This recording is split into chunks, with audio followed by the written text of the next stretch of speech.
Good morning बच्चों, हमारे CIC class YouTube channel में आपका बहुत स्वागत है। आज हम आपके लिए प्रत्यावर्ती धारा चैप्टर से लेकर आए हैं LR परिपथ के लिए प्रतिबाधा तथा इनके बीच कालांतर। अब देखो, LR परिपथ से संबंधित क्वेश्चन जो आता है वो इस प्रकार आता है।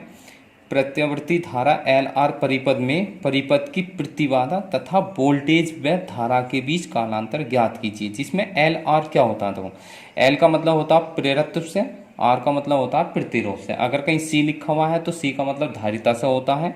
L है तो प्रेरकत्व होगा, R है तो प्रतिरोध होगा, अगर C है तो धारिता होगा। अब देखो, प्रेरकत्व को क्या होता है? प्रेरकत्व को हम कुंडली की तरह दर्शाते हैं। कहीं भी सिंबल बनाएंगे तो इस तरह कुंडलीदार, जबकि प्रतिरोध का सिंबल आप लोगों को हमने पीछे बताया था वो इस तरह होता है, और धारिता का इस तरह होगा, जो दोनों चिन्ह क्या होंगे, बिल्कुल बराबर होंगे। अगर इनमें से कोई सा एक बड़ा हो गया तो इसका मतलब वो बैटरी को शो करेगा। ठीक, इस बात का हमें ध्यान रखना है बिल्कुल। अब सबसे पहले हम इसमें क्या आते हैं, देखो एक चित्र बना लेते हैं। क्या बनाते हैं? चित्र बना लेते हैं। मान लेते हैं ये हमारे पास एक चित्र है, हमने यहाँ लिख रखा प्रत्यावर्ती धारा परिपथ में प्रेरकत्व L तथा प्रतिरोध R दोनों क्या है, श्रेणी क्रम में जोड़े गए हैं। कहाँ में जोड़ लिया हमने? दोनों श्रेणी क्रम में। जिसमें प्रतिरोध R के सिरों के बीच, अब देखो इसके सिरों के बीच विभवांतर कितना है? VR है, और इसके सिरों के बीच विभवांतर कितना है? VL है। ठीक है, इसमें मान लेते हैं धारा क्या है, I प्रवाहित हो रही है। अब ये तो हो गया इसका सर्किट। अब देखो इसका चित्र जो बनाया जाएगा वो किस तरह बनाया जाएगा। देखो यहाँ बनाते हैं हम, ये क्या है हमारे पास, ये VR होता है, यहाँ पे BL होगा। ठीक है ना। अब देखो इसमें क्या होता है, हम जानते हैं कि इसमें धारा जो होती है क्या होती है, वोल्टेज से अग्रगामी बहती है, जिसमें L जुड़ा होता है। LR परिपथ में क्या होता है, LR परिपथ में जो होती है धारा क्या होती है, वोल्टेज से अग्रगामी। अग्रगामी बहेगी तो इसके बीच जो होगा कितने का कोण बनेगा?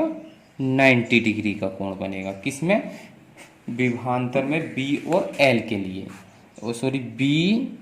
R और L के लिए, क्योंकि इसमें वोल्ट प्रेरकत्व में जो धारा होती है वो क्या होती है, अग्रगामी बहती है। तो अग्रगामी होगा तो इसका मतलब 90 डिग्री कोण आगे चलेगा। मान लेते हैं इन दोनों का परिणामी विभव कितना है? V है। कितना है दोनों का परिणामी विभव? V है। ठीक, अब देखो इसी से हमें इस B का मान ज्ञात करना है। किससे? इसी से इस B का मान हमें ज्ञात करना है। अब देखो एक सूत्र आप लोगों ने पढ़ा होगा, वो सिंपल तरीके से हम समझा रहे हैं आप लोगों को, आसानी से आ जाएगा। देखो R स्क्वायर बराबर P square Q square 2PQ cos theta. ये सूत्र आप लोगों ने पढ़ा होगा, हाई स्कूल में पढ़ा होगा, हाई स्कूल में नहीं, 9th में और 11वीं में पढ़ा होगा आप लोगों ने। अब देखो इसमें से एक बल को तो P ले लेते हैं, एक को Q ले लेते हैं, ये परिणामी होगा हमारे पास R हो जाएगा। इसके बीच का कोण कितना है? 90 डिग्री बना हुआ है। ठीक, अब देखो इस R के स्थान पे B का वर्ग, P के स्थान पे कितना हो गया? BR का वर्ग, Q के स्थान पे BL का वर्ग, फिर कितना हो जाएगा? 2BR BL कोस 90 डिग्री। इनके बीच का कोण कितना है? 90। कोस 90 का मान 0 हो जाएगा, तो B स्क्वायर कितना हो जाएगा हमारे पास? BR स्क्वायर BL स्क्वायर, ये कितना हो गया? 0 हो जाएगा। ठीक, तो B स्क्वायर बराबर कितना हो जाएगा हमारे पास? BR स्क्वायर और BL स्क्वायर, ये हो गया। ये V का मान निकालना है यहाँ से, तो अंडर रूट में हो जाएगा ये सब, ये वर्गमूल लेंगे तो ये क्या आएगा? ये तो आएगा इनके बीच परिणामी विभव। किस किस के बीच? L और R के बीच परिणामी विभव हो गया ये। ठीक, जहां हम देखो हम सूत्र जानते हैं क्या, V बराबर कितना होता है? I इंटू R से ये होता। ये किसके लिए होता है फिर सूत्र? ये होता है प्रतिरोध के लिए। अब प्रेरकत्व के लिए क्या सूत्र बनेगा हमारे पास? देखो प्रेरकत्व के लिए BL बराबर कितना हो जाएगा? धारा कितनी बह रही है? I, और इसका प्रेरकत्व का मतलब प्रतिरोध कितना लेते हैं हम, इसमें कितना लेते हैं हम इसका? XL। जहां XL क्या है इसमें XL होता प्रेरण प्रतिघात। क्या होता है ये? जहाँ एक्स एल क्या है, प्रेरण प्रतिघात होता है। ये प्रेरण प्रतिघात, इसकी परिभाषा क्या होती है, देखो क्या होती है, यानी कि प्रत्यावर्ती धारा परिपथ में धारा के प्रवाह में प्रेरकत्व द्वारा लगाए गए अवरोध को, किसके, यानी कि प्रेरकत्व के द्वारा लगाए गए अवरोध को ही हम क्या बोलते हैं, प्रेरण प्रतिघात कहते हैं। यानी कि प्रत्यावर्ती धारा परिपथ में प्रत्यावर्ती धारा के मार्ग में लगाए गए अवरोध को ही हम क्या कहते हैं, सॉरी, प्रेरकत्व के कारण लगाए गए अवरोध को, किसके कारण, प्रेरकत्व के कारण लगाए गए अवरोध को ही हम क्या कहते हैं, प्रेरण प्रतिघात कहते हैं। इसको हम एक्सएल से लिखते हैं। ठीक, एक्सएल क्या होता है, ये भी एक प्रकार का प्रतिरोध है। तो जैसा हमारे पास ये सूत्र है, आर है, आर के स्थान पे इसमें क्या लिख लेंगे, एक्सएल, धारा आई के स्थान पर आई रहेगा, और वी आर, बी एल, ये बी आर कितना हो जाएगा हमारे पास, बी आर, आई बैरी है, उसका प्रतिरोध कितना है, आर है, तो इतना लिख लेंगे। यहाँ पे लगाते हैं देखो, वी बराबर कितना हो जाएगा, अंडर रूट वी आर का मतलब आई आर का होल वर्ग हो जाएगा, और ये हो जाएगा आई एक्स एल का होल वर्ग, लिख लेंगे इतना। ये इसको हम कितना लिख लेंगे, अब देखो इसको लिख सकते हैं आई स्क्वायर आर स्क्वायर, इसको कितना लिख लेंगे, आई स्क्वायर एक्स एल स्क्वायर लिख सकते हैं। अब देखो इसमें से क्या कॉमन आ जाएगा, आई स्क्वायर कॉमन आ रहा है, तो वी बराबर कितना हो जाएगा हमारे पास, देखो आई स्क्वायर हमने कॉमन ले लिया, तो कितना बचेगा, आर स्क्वायर, कितना रहेगा, आर स्क्वायर, और यहाँ कितना रह जाएगा, एक्स एल का वर्ग। ठीक, आई स्क्वायर को बाहर निकाल सकते हैं करनी से, कितना हो जाएगा, I square R square plus X L का वर्ग हो जाएगा, कॉमन लेंगे तो यहाँ से आई क्या हो जाएगा, करनी से बाहर हो जाएगा, ये हो गया आर स्क्वायर प्लस के एक्स एल स्क्वायर, आई क्या होगा, इसके भाग में पहुँच जाएगा, बटे गुणा में है, तो ये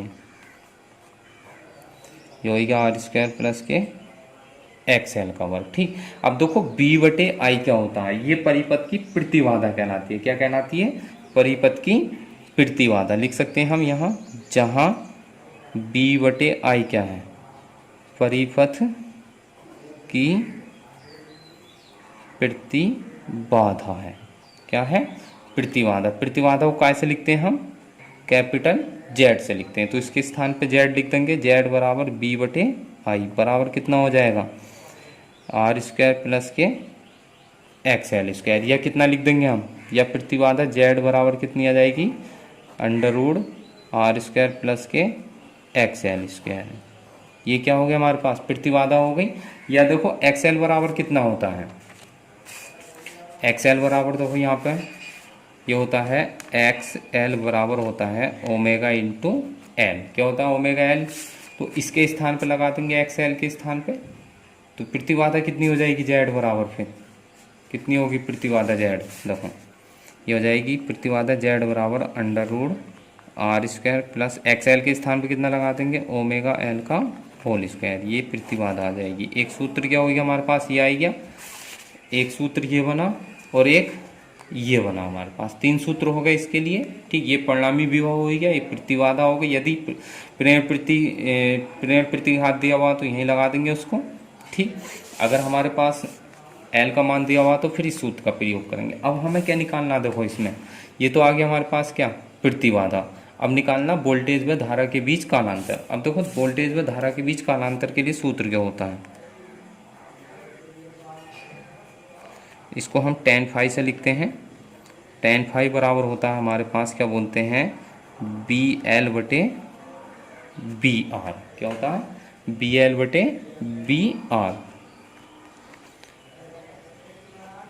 अब बी एल का मान कितना निकाला था हमने, देखो कितना आया था, B L I X L, और बी आर का मान आई आर, लगा दें यहाँ पे ये मान, आई एक्स एल बटे आई आर से आई कट जाएगा, तो कालांतर tan फाई बराबर कितना हो जाएगा हमारे पास, एक्स एल बटे आर। ठीक है नहीं, या एक्स एल,